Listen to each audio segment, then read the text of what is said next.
काँग्रेस नेते विजय वडेट्टीवार बोलतात, थेट जाऊयात. एक एक एक एक एक खोल रोल रोल चला. हायकमांडनी तुम्हाला आपल्याला नोटीस पाठवली आहे जनसुरक्षा विधेयकावर योग्य ती बाजू मांडली नाही किंवा त्याला विरोध केला नाही असं हायकमांडचं म्हणणं आहे आणि तो सगळा अहवाल तुम्हाला द्यायचा आहे असं नाही, मला हायकमांडची अजिबात कुठलीही नोटीस आलेली नाही. पहिला प्रश्न राहिला हे की या संदर्भामध्ये ज्या काही मीडियामध्ये चर्चा झाल्या, ज्या दिवशी हे विधेयक आलंय त्या दिवशी बँकेची निवडणूक होती, त्यामुळे मी स्वतः उपस्थित नव्हतो.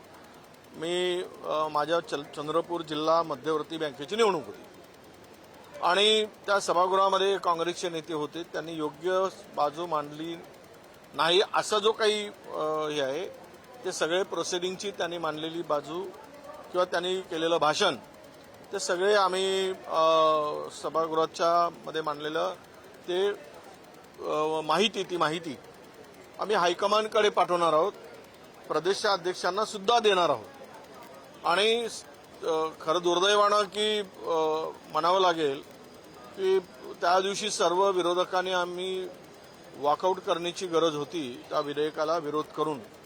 कारण एक अनेक कायदे या संदर्भात असताना नव्यानं कायदा आणून म्हणजे सरकार हे विरोधकावर कुरघोडीचं काम आणि दबाव तंत्र वापरून सरकारचं अपयश जनतेपुढे येऊ नये आणि अर्बन नक्षलाईटच्या नावाखाली विरोधकांना नामशेष संपवण्याचं काम, त्यांचं तोंड दाबण्याचं काम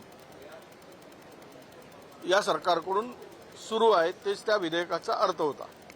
खरं तर यापुढे जाऊन अनेक उद्योगपतींना या विधेयकाच्या माध्यमातून जनतेचा उद्रेक हा थांबला पाहिजे.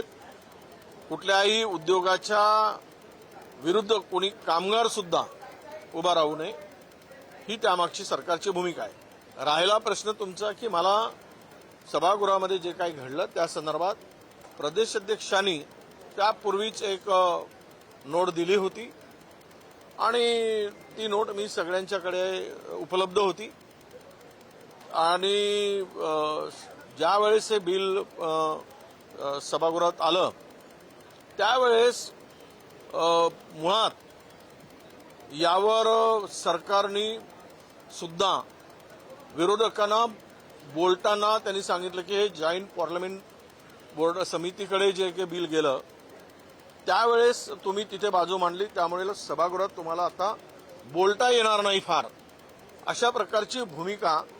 खरं म्हणजे असं कुठेच नाही, कुठल्याच नियमात नाही.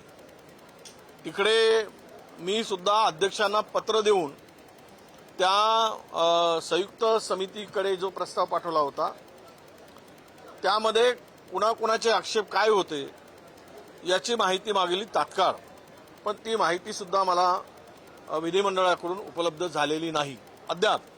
आणि त्या बिलावरसाठीच कारण जवळपास 12,000 आक्षेप या संदर्भात आलेले होते. अनेक विरोधी पक्षातील नेत्यांनी लेखी त्या ठिकाणी आपलं मत नोंदवलं होतं. परंतु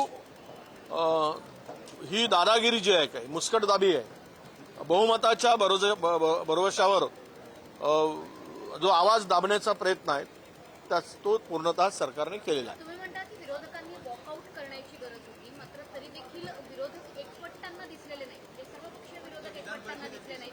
तुम्ही देखील मी सांगितलं मी गटनेता आहे, गटनेता नाही तर मी विधिमंडळाचा नेता सुद्धा आहे. मी त्या दिवशी नव्हतो. मला वाटलं की बिल इंट्रोड्यूस होईल आणि दुसऱ्या दिवशी त्याच्यावर चर्चा होईल. तातडीनं सरकारने त्यावर चर्चा घेतली. मी त्या दिवशी गैरहजर होतो, म्हणजे बँकेची निवडणूक होती, मी स्वतःही वोटर होतो आणि माझ्याच नेतृत्वामध्ये ते बँक तिकडे निवडणूक लढली जात होती.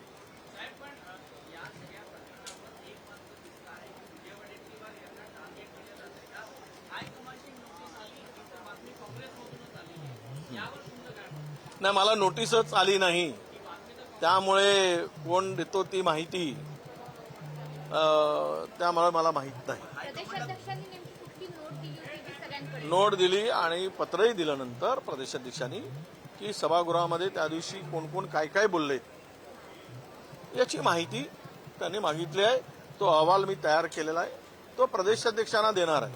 त्यामध्ये असं कुठेही नोटीस किंवा पत्र दिल्लीकडून विधिमंडळाचा नेता म्हणून मला प्राप्त झालेला नाही. ते तर पूर्वीच आलेलं होतं की सभागृहामध्ये कोण काय बाजू मांडणार आणि त्याची नोट होती. थोडंच चर्चाला ज्यावेळेस सत्ताधारी विरोध करतात, चर्चा घडून आणत नाही, त्यावेळेस आपला निषेध आणि विरोध दर्शवून ते करण्याची खरंच गरज होती.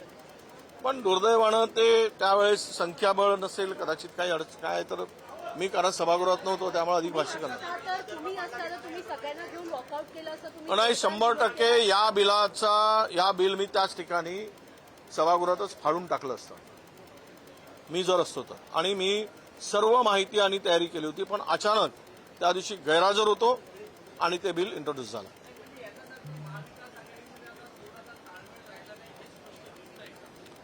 नाही, असं आहे की महायुतीमध्ये ताळमेळ राहिला नाही असं जर विचारत असाल तर ते नाहीये. महाविकास तुम्ही महायुतीमध्ये ताळमेळ नाही आहे, ते बिघडलेलं आहे, म्हणून तुम्ही इकडचंही बिघडलं आहे असं समजू नका.